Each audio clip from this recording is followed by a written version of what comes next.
José Riga, fin de série pour l'URSL Visé. Après 3 matchs sans défaite, vous avez connu le revers. C'était samedi dernier du côté de Tessenderlo. Que retenir de cette rencontre?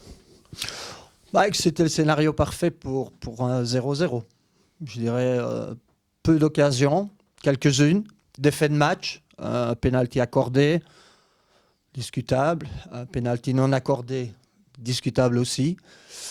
Et en finalité, je dirais une action qui décide du résultat final par leurs joueurs qui étaient en forme, mais bon, voilà, dont on savait les qualités, dont on avait parlé avant le match, je dirais de la manière de se démarquer et du jeu long de cette équipe de test pour aller chercher l'espace dans le dos. Malgré tout, il y est arrivé, voilà, avec un but d'opportuniste, je dirais. Alors vous l'aviez dit en introduction de cette rencontre, il aurait vraiment fallu un énorme miracle pour que Visé soit encore dans le top 4. Maintenant, mathématiquement, c'est terminé. Que dire de plus? Voilà, oui. On savait qu'il fallait vraiment des circonstances très spécifiques pour qu'on y arrive. Maintenant, dans la tête des joueurs, dans la mienne, c'était indépendamment du top 4, c'était de réussir notre match.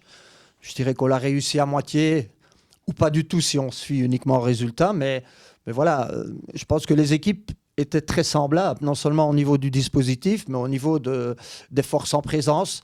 C'est pour ça que je dis que ce match aurait dû être sanctionné par un 0-0. Malheureusement, la pièce est de nouveau tombée du mauvais côté. Il reste tout de même 2 rencontres à jouer, notamment la première ce samedi soir face à East à domicile.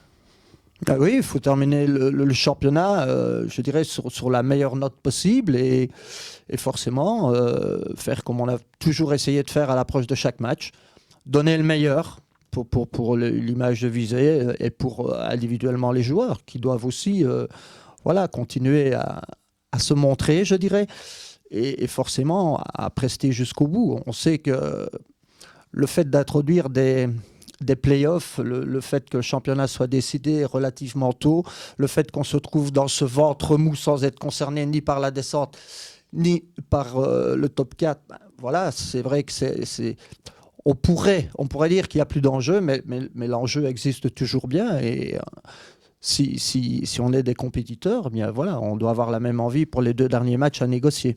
Allez-vous procéder des essais en vue de la saison prochaine? C'est trop tôt pour le dire. Je pense qu'on a du temps. On a du temps et oui, ça mérite réflexion, ça mérite discussion. Un petit point sur le groupe, on est plus tard, on va dire, au niveau de l'interview, d'habitude on l'a fait en début de semaine. Oui. C'est le moment donc de faire le point sur les blessés, les suspendus. Où en êtes-vous au niveau du groupe? Jonathan Lejar a repassé une écho aujourd'hui. Maintenant, j'attends d'avoir l'avis médical. Il pourrait subsister encore une petite trace de petites lésions encore. Donc, c'est clair que pour le match prochain, ce sera trop juste. Je dirais que l'ambition est de participer au dernier match. Maintenant, on a un Renaud qui est suspendu suite à son exclusion pour la fameuse carte rouge du match à domicile.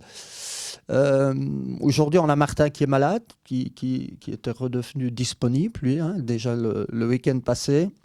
Et donc, on a Nice aussi qui est booké. Pas pour carte rouge, mais pour excès de carte jaune. Donc voilà un peu la situation au jour d'aujourd'hui. Attendons demain pour évaluer. On a été habitué à vivre au jour le jour, donc on va encore le faire cette fois-ci. Merci José, on se retrouve samedi pour ce match face à East. Une rencontre qui sera d'ailleurs diffusée en direct sur tous nos canaux avec un consultant de luxe, Guy Thierry. Merci.